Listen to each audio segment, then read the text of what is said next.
नमस्कार, आप देख रहे पॉलिटिकल ट्रेंड्स न्यूज। देवघर के त्रिकुट रोपवे हादसे में कठिन रेस्क्यू ऑपरेशन के जरिए 45 लोगों की जान बचाए जाने पर प्रदेश कांग्रेस कमेटी के पूर्व अध्यक्ष सह वित्त मंत्री डॉक्टर रामेश्वर उरांव समेत प्रदेश कांग्रेस कमेटी के वरिष्ठ नेता आलोक कुमार दुबे, लाल किशोर नाथ शाहदेव और डॉक्टर राजेश गुप्ता छोटू ने एनडीआरएफ, आईटीबीपी और वायुसेना समेत बचाव कार्य में लगे अधिकारियों के प्रति आभार प्रकट किया है।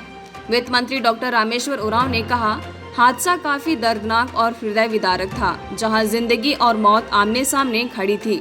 वहीं दूसरी तरफ चुनौतियां भी काफी कठिन था। 3 दिनों तक चले देश के सबसे बड़े रेस्क्यू ऑपरेशन में जान की बाजी लगाकर जवानों ने 45 लोगों की जान बचाई।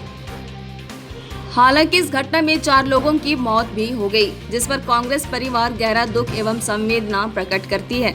वरिष्ठ नेता आलोक कुमार दुबे, लाल किशोर नाथ शाहदेव और डॉक्टर राजेश गुप्ता छोटू ने कहा कि रोपवे हादसा काफी दर्दनाक और चुनौतीपूर्ण था, क्योंकि जिंदगी और मौत हवा में झूल रही थी। तेज गर्मी के कारण भूखे प्यासे लोग भयभीत थे। उनको सुरक्षित रखना और उनकी जान बचाना ये कोई साधारण प्रयास नहीं था। इसके लिए कांग्रेस पार्टी रेस्क्यू ऑपरेशन में लगे हुए सभी जवानों को धन्यवाद देती है। उन्होंने कहा कि कांग्रेसी नेताओं ने इस पूरे घटना की उच्च स्तरीय जांच कराने की मांग करते हुए दोषियों पर कड़ी से कड़ी कार्रवाई किए जाने की मांग की है। रोपवे की घटना काफी दर्दनाक और हृदय विदारक थी। 48 लोग मौत और जिंदगी से लड़ रहे थे। भीषण तपती गर्मी में जिंदगी झूल रही थी।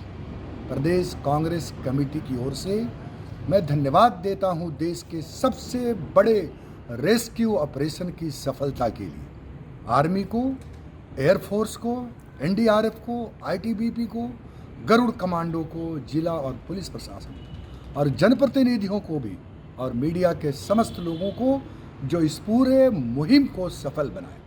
3 लोग नहीं बचा पाए, उसकी जितनी भी दुख है, संवेदना हम प्रकट करते हैं। लेकिन एक बार फिर देश अपने जवानों को सैल्यूट करना चाहता है कि उन्होंने इस कठिन और चुनौतीपूर्ण ऑपरेशन को सफल किया, लोगों की जान बचाई।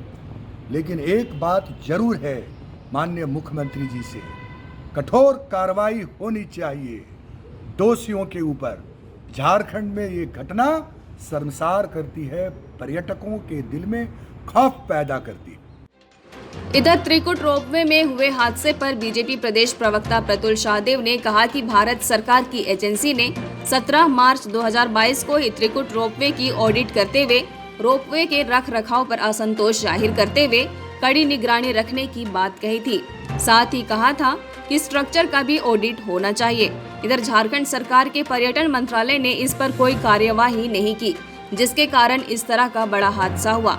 उन्होंने कहा कि इस रिपोर्ट पर कार्रवाई नहीं करने वाले अधिकारियों पर कड़ी कार्रवाई होनी चाहिए।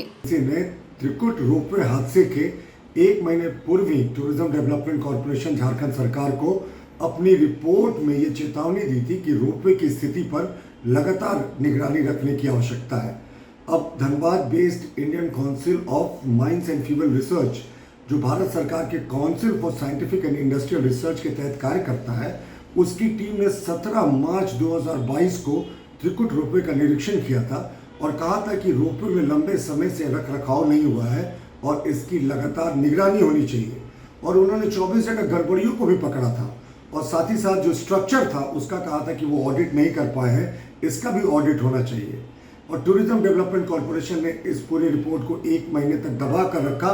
तो हम मानते हैं कि जिन अधिकारियों की लापरवाही की वजह से ये दुर्घटना हुई, राज्य सरकार को शीघ्र उनके खिलाफ कड़ी कार्रवाई करनी चाहिए और हत्या का मुकदमा दर्ज करना चाहिए, क्योंकि भारत सरकार की एजेंसी ने तो इस हादसे के 1 महीने पूर्व ही रोपवे पर कड़ी निगरानी रखने का आदेश दिया था।